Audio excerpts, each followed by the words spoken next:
오늘 말씀 제목은 좀 셉니다. 여호와의 메시아의 십자가 15번째 말씀인데, 부모 공경, 이것은 명령이다. 부모 공경, 이것은 명령이다 라는 제목으로 하나님 말씀 증거할 텐데요, 오늘 본문에서 이야기하듯이 너희의 전통이라고 이야기하는 것은 장로의 유전이라고 이야기하기도 합니다. 부모의 공경, 제가 왜 이것이 세다고 이야기해야 되죠? 너무나도 당연하고 너무나도 천륜적인 이야기임에도 불구하고, 근데 어느 순간 우리는 거부감을 느낍니다. 이것이 장로의 유전이 되어버렸습니다. 전통이 되어버렸습니다. 사회적 통념상 꼰대의 이야기가 되어버렸습니다. 아니요, 이것은 하나님의 명령이었습니다. 이것이 하나님의 명령이었으며 이것이 가족 회복의 길이라는, 그 하나님의 길이라는 것을 오늘의 말씀을 통해서 꼭 확인하는 시간이 되었으면 좋겠습니다. 우리 먼저 지난 시간에 배웠던 인사하고 시작하도록 하겠습니다. 옆 사람에게 인사할게요. 행복하십니까? 대답은 어떻게 해야 됩니까? 까먹었습니까? 아니요, 감사합니다. 네, 다시 한번 하겠습니다. 행복하십니까? 아니요, 감사합니다. 네, 그러면 이제 또 다른 인사를 제가 한 번 더 개발했습니다. 또 다른 인사를 해보겠습니다. 그러면 이제 이렇게 인사는 감사하시죠? 네, 어떻게 대답해야겠습니까? 네, 아니요. 이 대답은 네, 사랑합니다. 네, 사랑합니다. 행복하세요? 아니요, 감사합니다. 감사하시죠? 네, 사랑합니다. 이것이 대답이라 생각됩니다. 지난번 말씀 때 말씀드렸듯이 행복은 행복할 수 있는 조건 때문에 행복한 것이 아니라고 했습니다. 감사할 수 있기 때문에 우리는 행복할 수 있다고 했습니다. 오늘의 인사를 이렇게 한 이유는 마찬가지입니다. 감사할 수 있으면 또한 우리는 사랑할 수 있습니다. 그래서 감사하시죠? 네, 사랑합니다 라고 대답할 수 있다고 생각합니다. 오늘 마찬가지로 지난번 말씀과 같이 가정의 행복을 위한 말씀으로 준비했습니다. 그러하기 때문에 무엇보다 정말 이 말씀은 꼭 지켜졌으면 좋겠다라는 생각이 듭니다.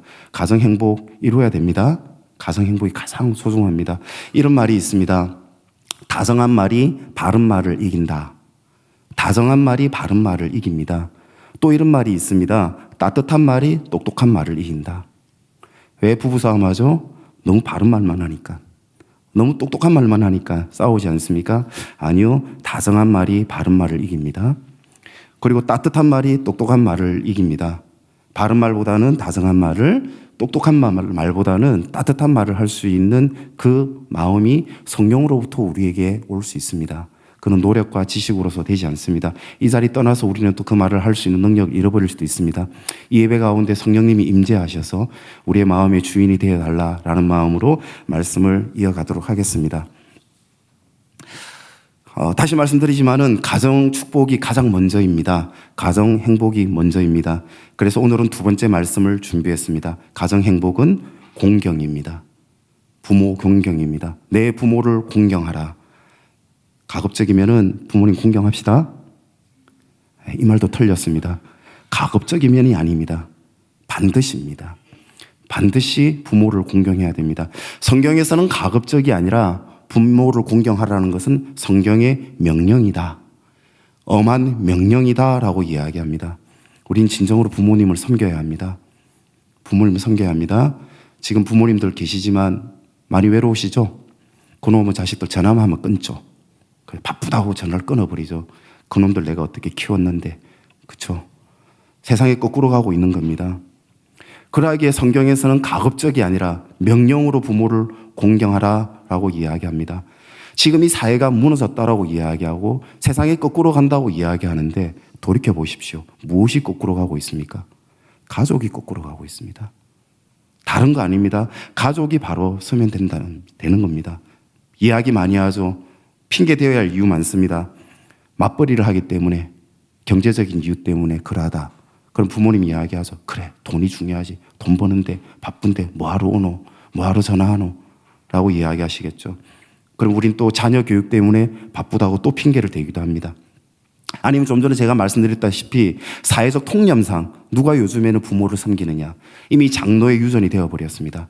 하지만 성경에서는 그 어떤 이유로도 이 모든 것은 이유가 되지 않는다라고 이야기합니다. 심지어 종교적인 이유조차도 구실이 될 수 없다라고 이야기합니다. 오늘 본문이 그러합니다. 내가 부모님께 드려야 할 것을 하나님께 드렸다. 예배를 잘 드렸다. 선교를 갔다. 아니 그러다 할지라도 너희는 부모님께 드려야 한다. 이 말은 통하지 않는다라고 이야기하는 겁니다. 오늘 본문뿐만 아니라 성경 곳곳에서는요, 부모 공경에 대한 명령을 엄격히 이야기하고 있습니다. 우리가 잘 아시겠지만 성경에서 이야기하는 유대인에 있어서 최고의 형벌은 뭡니까? 최고의 형벌은, 즉결 심판은 뭐죠? 바로 돌로 그 자리에서 죽이는 겁니다. 돌로. 분명히 기록되어 있습니다. 신명기 21장 21절. 그 성읍의 모든 사람들이 그를 돌로 쳐 죽일지니 이같이 내가 너희 중에서 악을 제하라. 돌무덤이 생깁니다. 사람을 죽이고 계속 돌로 쌓아서 돌무덤이 생기면 돌에 맞아 죽은 생명들입니다. 그럼 어떤 죄에 하나여 이렇게 무서운 형벌을 행하고 있습니까? 언뜻 떠오르는 게 뭡니까? 간음죄죠. 그래서 혹시나 우리 뉴스를 보다 보면 지금 이 시대에도 뉴스를 통해서 봅니다. 이슬람 그 나라에는 간음한 여자와 남자를 데려다가 돌로 죽이는 그 장면들이 유튜브에 나오기도 합니다. 그만큼 무서운 형벌이죠. 그런데요, 출애굽기 21장 15절 보니까 그게 아니네요. 출애굽기 21장 15절을 보니 자기 아버지나 어머니를 치는 자는 반드시 돌로 죽일지어다. 누구를 돌로 죽인다고요? 가늠한 자가 아닙니다. 자기 아버지와 어머니를 치는 자는 반드시 돌로 쳐 죽일지라. 이 말은 구태여 따질 것 없다라는 겁니다. 바로 그 자리에서 죽여라고 이야기합니다. 어떤 이유를 막론하고 부모에게 손찌검을 하는 자식은 끌어내어 쳐 죽여라 라고 성경에서는 분명히 기록되어 있습니다. 심지어 신명기 21장 18절, 그의 아버지의 말이나 그 어머니의 말을 순종하지 아니하고 부모가 징계하여도 순종하지 아니하거든 돌로 죽이랍니다. 출애굽기 21장 17절, 자기의 아버지나 어머니를 저주하는 자는 반드시 죽일 것이니. 무섭죠? 이 외에도 여러 군데가 있습니다. 그만큼 부모 공경에 대해서는 성경은 이토록 엄격히 이야기하고 있습니다. 어떻습니까? 이렇게 이야기하고 보니까 이 자리에 죽을 사람 진짜 많죠. 이 돌무덤이 군대예요. 근데 돌무덤이 있어야 되지 않습니까? 부모 공경이라는 것은 성경에서는 왜 그리 이야기하느냐? 이건 도덕이 아니라는 겁니다. 부모 공경이라는 것은 윤리가 아닙니다. 이것은 자연의 질서입니다. 부모 공경은 천륜입니다. 하나님이 인간을 창조하시고 가족을 주시고 그 가족을 부모를 통하여서 자식이 사랑을 받고 천국을 누리게끔 그 부모의 섬김은 하나님이 주신 천륜이었습니다. 왜 세상이 거꾸로 가고 있습니까? 그래서 저는 가정이 회복이 되어야 된다. 이것은 교회에서 가장 중대한 임무요, 의무요, 사명이다라고 이야기하고 싶습니다. 마르틴 루트는요, 부모에 대해서 네 종류의 부모가 있다고 루터가 이야기하네요. 첫 번째, 나를 낳아준 부모. 첫 번째 부모. 두 번째는 영적인 부모입니다. 루터의 이야기입니다. 이야기하기는 부끄럽습니다. 그 정도의 조건도 안 되고 그러기 때문에 교회의 교역자, 목회자도 반드시 부모로서 역임을 받아야 하리라 고 이야기합니다. 부모된 자격이 없습니다. 저희들은 아무튼. 그래서 가톨릭에서는 신부라고 이야기하죠. 신부가 뭡니까? 신의 신자의 아버지 부자입니다. 그래서 신부라고 이야기하는 겁니다. 그리고 신부를 영어로 뭐라 부릅니까? father라고 합니다. 아버지라고 그대로 부릅니다. 그렇게 영적인 부모를 그렇게 섬기는 겁니다. 세 번째는 우리에게 지식을 심어준 또 아버지가 있죠. 바로 스승입니다. 마찬가지 부모를 잃어버리니, 학교의 스승이라는 부모를 잃어버리니 지금의 사태가 벌어지고 있죠. 스승은 뭐라고 이야기합니까? 사부. 그죠? 사부입니다. 스승도 부모입니다. 섬길 사자의 아버지 부자입니다. 역시. 그리고 네 번째, 왕도 아버지다라고 루터는 이야기했습니다. 그래서 정치적인 지도자도 아버지로 섬겨야 한다라고 이야기합니다. 이 네 가지가 지켜지게 되면 하나님의 질서가 이루어질 것이다 라고 이야기합니다. 그러하였기에 성경에서는 부모 공경에 대한 이유를 설명하지 않습니다. 찾아봤어요. 왜 부모를 공경해야 되지? 우리는 막 이유를 찾거든요. 근데 성경에서는 그냥 다른 설명이 필요 없이 명령이다. 이거는 질서다. 이것은 모든 공동체의 법칙이다 라고 이야기하는 겁니다. 지난주 말씀드렸죠. 교회는 프로젝트를 위한 조직체가 아니라고 이야기했습니다. 교회는 하나의 가족 공동체입니다. 무너진 가족의 질서, 그 질서를 회복해야 할 곳은 다른 곳에 있지 않다고 생각을 합니다. 바로 우리들이라고 생각합니다. 교회가 회복시켜야 한다라고 생각을 합니다. 재미있는 일화가 있는데요. 재미가 있어야 되는데 재미가 없으면 재미가 없을 것 같은 생각이 갑자기 드네. 1953년은 우리나라가 종전을 했던 때입니다. 53년에 종전을 했기 때문에 우리는 지금의 이제 정전 상태라고 이야기하죠. 전쟁이 멈춘 상태라고 이야기합니다. 그래서 종전이라고 이야기하지 않습니다. 우리는 정전의 시기입니다. 1953년 한국 전쟁이 끝나고 미국의 사회학자들이 한국을 방문합니다. 왜 방문을 했느냐? 반드시 큰 전쟁이 일어나고 난 다음에는 세 개의 후유증이 있다고 합니다. 첫 번째는 전염병. 전쟁에서는 사람보다도 전염병으로 죽는 사람이 훨씬 더 많다고 합니다. 두 번째는 당연히 정신 이상자들이 많이 생기겠죠. 트라우마, 결국에는 PTSD가 많이 생기겠죠. 세 번째는 베이비 붐이 일어난다고 합니다. 왜? 전쟁 때는 애를 못 낳았기 때문에 전쟁이 끝나고 난 다음에는 그렇게 출산을 많이 합니다. 그래서 58년생 되게 많죠. 베이비붐 시대라고 이야기, 그런 현상들. 우리는 일어났던 베이비붐이라는 긍정적인 현상은 있었는데, 그런데 이분들이 왔을 때 신기하게 한국에는 1번, 2번, 1번, 2번이 없더랍니다.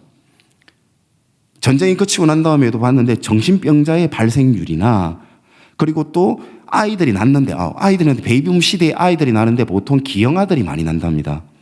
근데 우리나라는 정신병자의 발생률도 너무 낮았고 기형아의 출생률도 다른 나라보다 현저히 낮았다고 합니다. 전염병도 당연히 낮았고. 그래서 그게 이상했던 거였죠. 그 이유가 뭔가 생각해서 사회학자들이 우리나라에 파견이 되어 왔던 겁니다. 이분들이 파견이 되어 왔다가 우리나라 시골을 한번 방문을 했습니다. 시골에 내려가서 두 가지 장면을 목격하게 됩니다. 첫 번째 장면은 어느 시골집 마루에서 할아버지하고 손자가 마주 앉아서 식사를 하는 겁니다. 미국인 그렇지 않죠. 벌써 햄버거가 발달하고 하니까 그냥 홀로 식사하고 뭐 원웨이로 가는 것이 자기네들의 인생이었던 그런 문화였으니까 할아버지하고 손자가 마주 앉아서 식사를 하는 겁니다. 미국에서 볼 수 없는 일이었죠. 나이 많으신 그 할아버지가 젓가락으로 음식을 집어다가 큰 손자에게 입을 열어주니 그 손자는 끄리낌 없이 입을 벌리고 덥석 받아 먹더라는 겁니다. 너무 신기했던 거예요. 그 안에서 사랑을 보았던 거였죠. 무엇이었지? 그리고 또 하나를 봅니다. 또 하나는 한 여인이 발가벗은 어린아이를 등에 메고 그리고 또 머리에는 무언가를 메고 걸어가는 모습입니다. 머리에는 한 손에 뭔가를 이고 한 손에는 불안하게도 애를 이렇게 덜쳐 업습니다. 보따리처럼 뜨거운 햇살이 막 비치고 있어요. 애기도 너무 뜨거울 건데, 근데 아기는 어머니 등에서 푹 안겨 있음에도 분명히 불편한 장면인 것 같은데도 아이는 전혀 불편해 보이지 않은, 어머니 몸에 닿아 있는 아이는 너무 평화로워 보였고 등에 엎여 있는 아이는 너무나도 만족스럽게 잠들어 있는 모습을 보았다 합니다.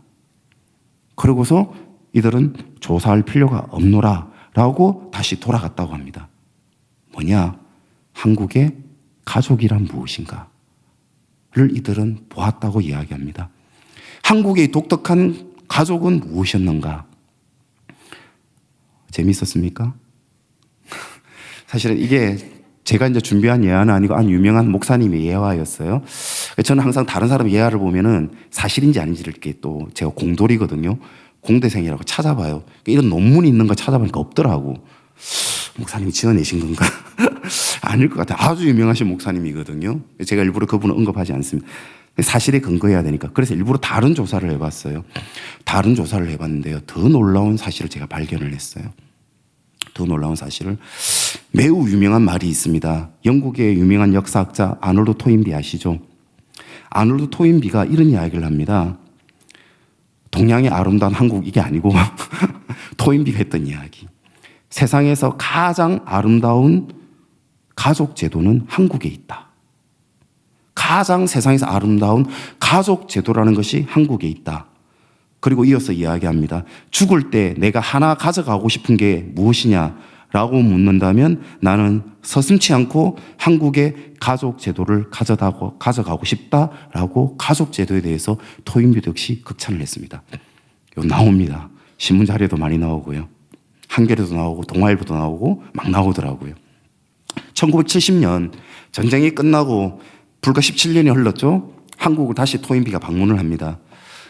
전쟁이 끝나고 난 다음에 한국의 놀라운 회복력에 토인비는 깜짝 놀라죠. 역시 그 가운데에 가족 제도가 있었다는 것을 토인비는 발견했던 겁니다. 그래서 이어서 이는 이렇게 이야기합니다.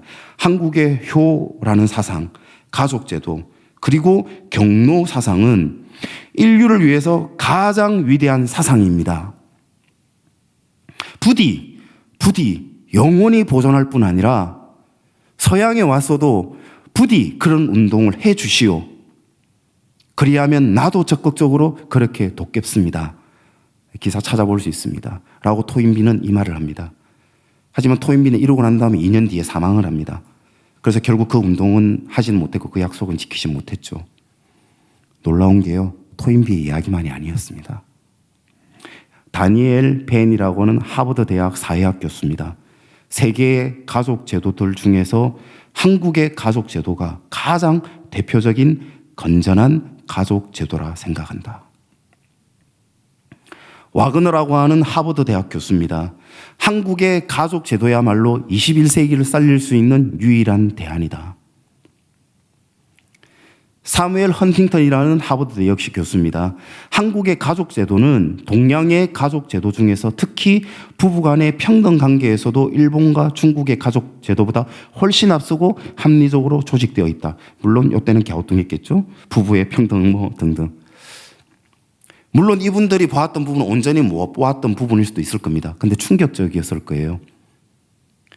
물론 우리 가운데 가부장적인 문제, 유교적인 문제를 가지고서 갑론을박이 할 수도 있겠죠. 하지만 이들이 보았던 것들은 결국에는 그 전후 세대에 변해왔던 그 저력이 무엇이었던가 라고 이야기합니다.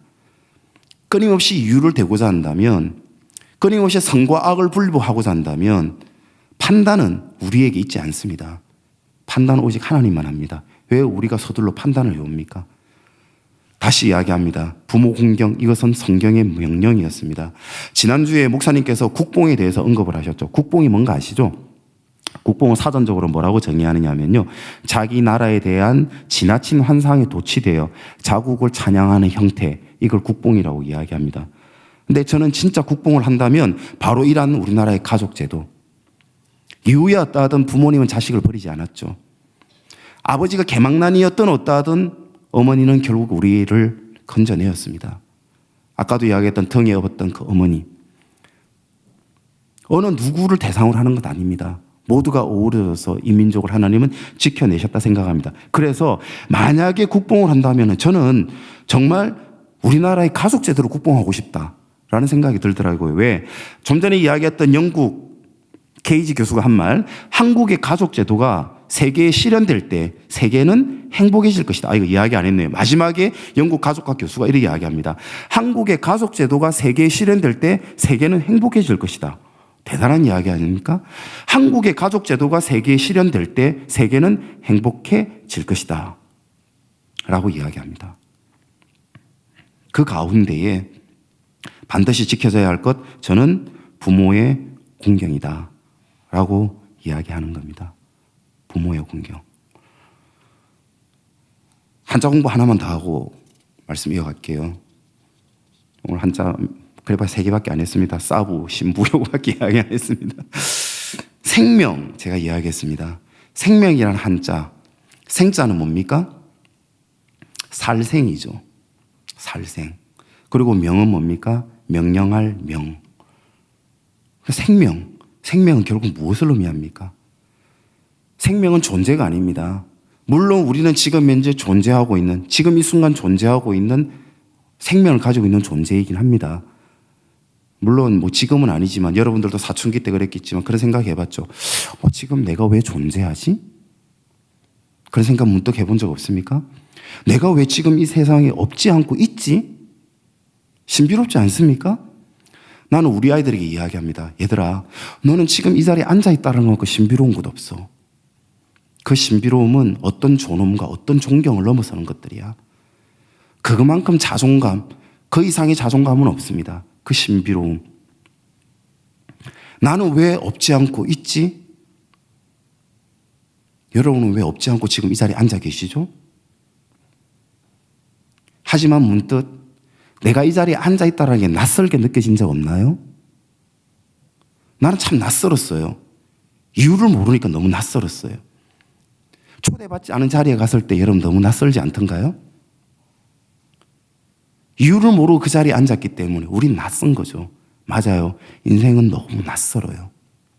이유를 알지 못하면, 명령을 알지 못하면 이 황량한 우주 가운데 저는 여름날 밤이 너무 두려웠어요. 옥상에 올라가서 누워서 하늘을 보는데 별들이 너무 휘황찬란하게 보이는 거죠. 우리 어릴 때 경험했지 않습니까? 근데 그 우주의 끝이 어디까지인지 알 수 없으면 두려운 거죠. 우리 인생은 어떻습니까? 우리는 왔다가 곧 가야 할 인생. 모두가 곧 가야 할 인생들 아닙니까? 그리고 이 세상에 온 이유는 그 누구와의 계약에 의해서, 그 누군가의 약속으로 해서 이 자리에 우리가 온 것도 아니란 말입니다. 왜 왔는지도 모르고 왜 있게 되었는지도 모르고 그 이유가 무엇인가를 대답해 주는 자리 없는 가운데에 우리는 앉아 있다라는 거죠. 그런데 정말 놀라운 게 예수님이 그걸 가르쳐 주더라는 겁니다. 예수님이 가르쳐 주시더라는 거예요. 누가복음 4장 43절 물어봅니다. 생명이 무엇입니까? 보내심을 받은 것이 생명이라. 나는 보내심을 받은 자라. 보냄을 받은 자가 생명이라. 누구로부터 보냄을 받은 자? 예수님이 자신을 그렇게 정의했습니다. 실존 철학자들처럼 던져진 존재, 이 우주 가운데 버려진 존재가 아니라 나는 보냄을 받은 자라. 어렵습니까? 어렵지 않아야 됩니다. 보냄을 받은 자. 누군가가 우리를 보냈다면 보낸 이유가 있어야죠. 보냄을 받았다고 생각할 때 우리는 비로소 그 이유를 알게 됩니다. 우리를 보냈다면 보낸 이유, 보낸 목적이 있습니다. 무언가를 하라는 명령이 있었다라는 겁니다. 생명은 명령을 이루고 살라.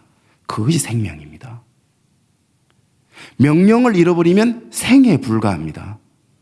우리가 생명이라고 이야기하는 것은 그 명령을 알게 될 때에, 명으로 살아낼 때에, 명령으로 살게 될 때에 생명이 됩니다. 그냥 살기만 하는 것, 그냥 먹기만 하는 것이 아니라 명령으로, 사명으로, 소명으로 살라라고 성경에서는 분명히 이야기했습니다. 그래서 오늘 성경 가운데에 부모를 공경하라는 것은 뭐라고 이야기했느냐? 명령이라고 이야기했습니다. 가족을 회복하라는 것은 명령이라고 이야기했습니다. 그 명령을 지키지 아니하니 우리에게 행복이 따르지 않는 것이었죠. 명령을 한번 지켜보십시오. 내가 한번 죽어보십시오. 가족 가운데에 내가 한번 죽어보십시오. 가족이 살아납니다. 너는 죽고 가족은 살라. 교회는 가족이 될 것이고 천륜의 질서를 회복하라. 위아래가 있고 섬김과 섬겨줌을 회복하라. 사랑함과 사랑받음을 행복하라. 그래야 생명이라. 그래야 우리가 우연히 이 세상 가운데 있는 것이 아니라 누구의 아들로 있게 되었다라는 것은 명령이라. 어떤 명령? 아들은 아비를 섬기라는 명령. 우리는 그냥 있는 것이 아니라 누구의 아들로 있게 되었습니다. 그러기에 아들은 아비를 섬기라 명령했던 겁니다. 아비로 인하여 아들은 존재하게 되었습니다. 생이 있게 되었습니다. 그러기에 아비에게 명합니다. 자녀를 사랑하라. 아비를 섬기라는 것은 명령입니다. 자녀를 사랑하는 것은 명령입니다. 그 명령을 지키지 아니하면 돌로 쳐 죽이라 라고 했던 것이었습니다. 여기 앉아 계신 분들 제가 좀 전에 이야기 드렸죠. 왜 이 자리에 앉아 계십니까? 어떤 생명의 이유로 이 자리에 앉아 계십니까? 우리는 명령을 위해서 이 자리에 왔다고 생각을 해야 됩니다. 어떤 누구 하나 예외 없이 우리는 존중과 존경과 존엄을 받아야 할 존재라고 생각을 합니다. 우리 옆에 있는 분 한번 보시면 그냥 뭐 고개를 막 돌리지 마시고 한번 보시고 정말 눈빛으로 우리 교회에서 진짜 우리 교회에서 이 예배 끝나고 난데 그냥 이렇게 흘러가 버리는 것이 아니라 당신은 소중한 존재입니다. 왜? 명령으로 이 자리에 왔기 때문에. 이 자리에 이끌어 주신 분은 주님입니다. 명령 때문에 불러주셨습니다. 왜 그 명령을 다 어기고 이 자리를 떠납니까? 왜 사랑하라는 명령을 어깁니까? 교회에서 사랑하라는 것은 명령입니다. 자식이 부모를 공경하라는 것은 명령입니다. 부모가 어떤 상황에도 자식을 사랑하라는 것은 명령입니다. 왜 그 명령을 어기십니까?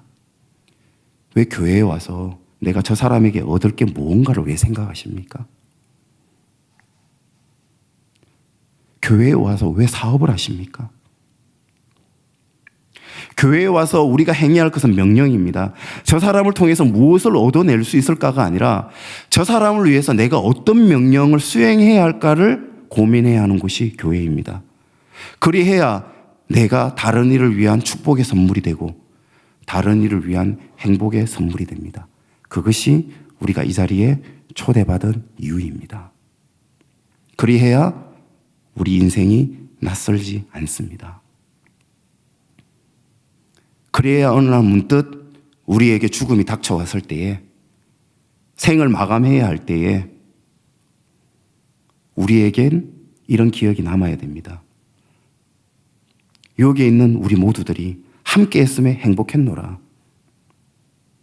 머지않아 우리 곁을 떠나야 할 분들 진짜 머지않았거든요. 그분들이 떠나시면서 마지막 남기는 우리 교회의 유언은 이랬으면 좋겠습니다.